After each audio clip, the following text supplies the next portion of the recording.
He was alone in the world, completely and utterly alone. He was dropped off at Mary Bridge Children's Hospital in Tacoma and left there, abandoned.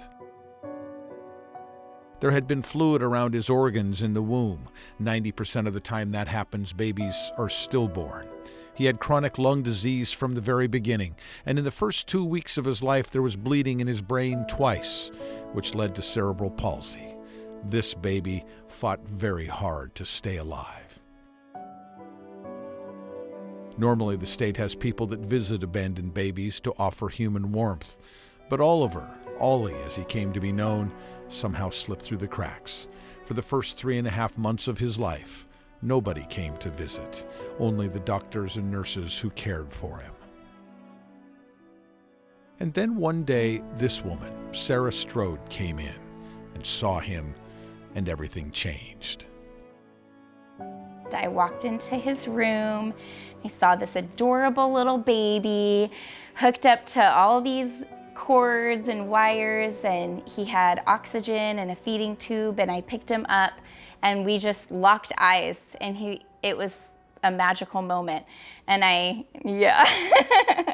I texted my husband and my best friend, and I said, I'm in love already. And I just sort of knew in that moment that he was going to be a part of our life for a really long time.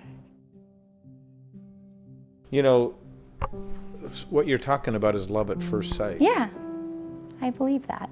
Isn't that something? Mm-hmm. You're going to make me cry if you keep doing that.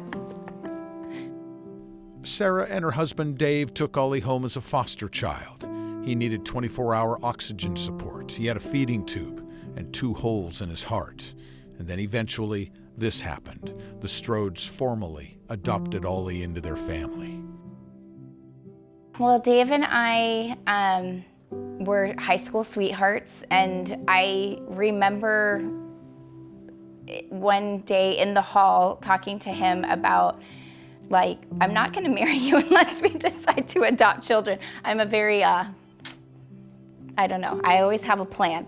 So he was on board. Ollie wasn't the first, far from it. Sarah and Dave started with 2 of their own, Tommy and Addison. Then they fostered and ultimately adopted Brooklyn and her brother Ben. Then came Marley, who was a miracle baby herself. She didn't have a heartbeat for 9 minutes when she was born. The irrepressible Ollie came next. Right here. Right here.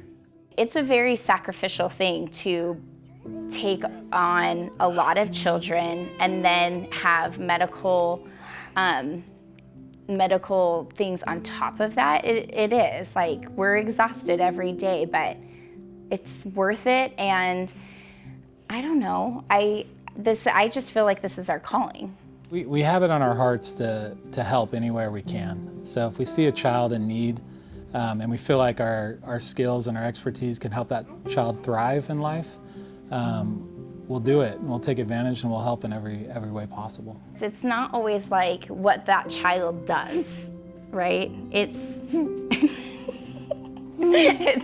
it's just the everyday little stuff, you know? The hugs and the I love yous and the kisses. The last time Ollie had to spend time at Mary Bridge Children's, there was a snowstorm. And because people like Dr. Tito Manji and Nurse Kenna Dreyer have seen so much of him and have also fallen in love with him, they gave him the gift of a snowball fight. Go, go, boom, boom, boom.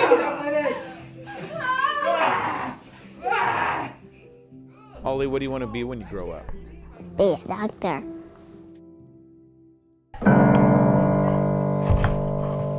That looks like a tiger.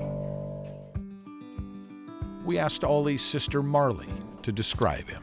Cute, kind. He has very adorable dimples. He's like always really happy and hyper. And he's always like willing to come and talk to me. Sometimes the joy of this beautiful collection of broken parts and leftovers can be overwhelming.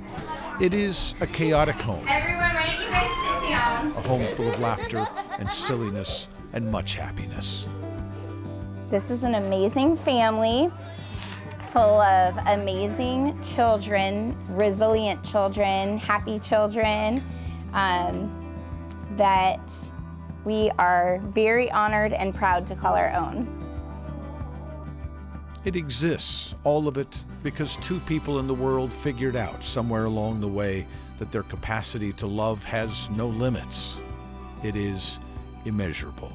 They're this eclectic group of people, but they're our family. They're ours, you know?